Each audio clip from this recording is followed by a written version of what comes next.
Good day everyone, my name is Chana Menswari. So I am the reporter of CARPER in the Future Agrarian Reforms in the Philippines and also Evolution of Philippine Taxation.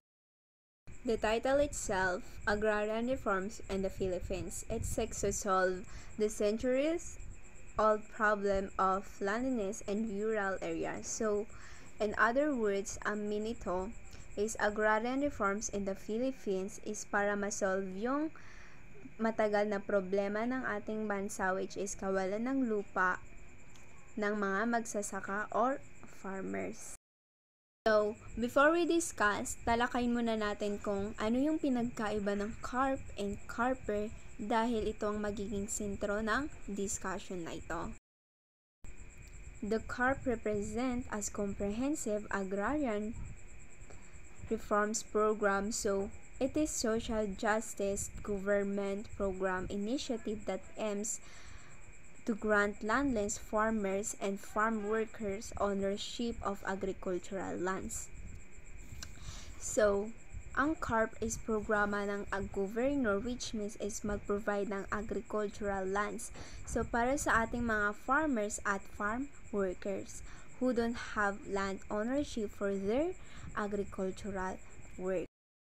While ang CARPER naman is represent as Comprehensive Agrarian Reforms Program Extension with Reform.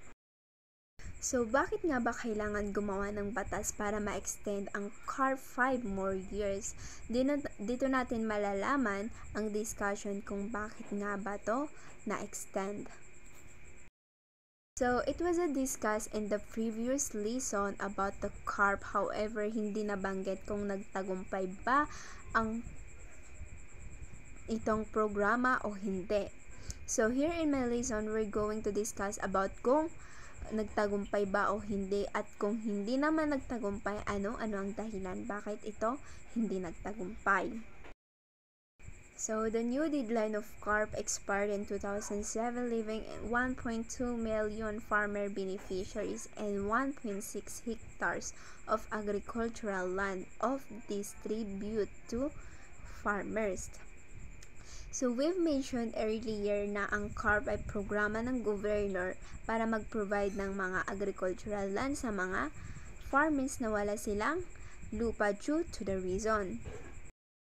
In 2009, President Arroyo signed Republic Act 9700 Comprehensive Agrarian Reforms Program Extension with Reforms or CARPER. So, para ma-extend ang deadline to 5 more years in order to give the remaining agricultural lands farmers. So, dahil nga marami pang mga farmers beneficiaries at hindi nakatanggap ng agricultural lands para sa kanilang agricultural works, nagkaroon ng extensions ng programa ng CARP, kaya gumawa ng ating governor ng ating bansa para ma-extend itong 5 more years para ma-distribute ang natitirang agricultural lands na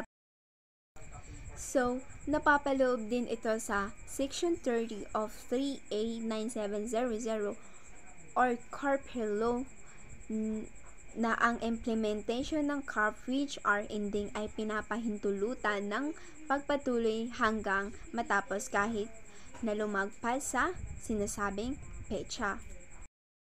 So, from 2009 to 2014, CARPER had distributed a total of 1 million hectares of land to 900,000 farmers beneficiaries. So, after 27 years of land reforms and 2 Aquino administrations, 500,000 hectares of lands remains undistributed. So, back again from 2009 to 2014 of distribution and implementation. So, matatandaan natin na may 5 more years extensions yung CARP, and these 5 more years distribute and implementations, the CARPER has distributed a total of 1 million hectares of land to 500,000 of farmers beneficiaries. So, however, after 27 after 27 years of land reforms in Aquino administration, 500,000 of land remain of undistributed.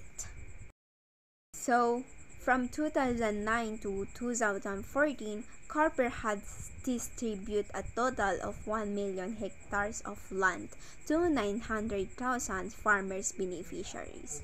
So after 27 years of land reforms and 2 Aquino administrations, 500,000 hectares of lands remains undistributed.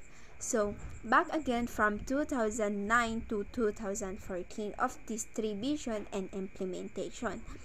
So, matatandaan natin na may 5 more years extensions yung CARP, and these 5 more years distribute and implementations, the Carper has distributed a total of 1 million hectares of land to 500,000 of farmers beneficiaries. So, however, after 27 years of land reforms in Aquino administration, 500,000 of land remain of undistributed. So now we're going to talk about the evolution of Philippines taxations. So, ang ibig sabihin nito, ang evolution of Philippine taxation is kung paano nagbabago ang at nag-improve ang system na pagbubuwis sa Pilipinas mula noong hanggang ngayon. So, sa madaling salita, ang title ay tungkol sa story kung paano nagbago ang paraan ng government sa paghulik ng buwis at paano nagkaapekto sa mga tao at sa economy ng bansa.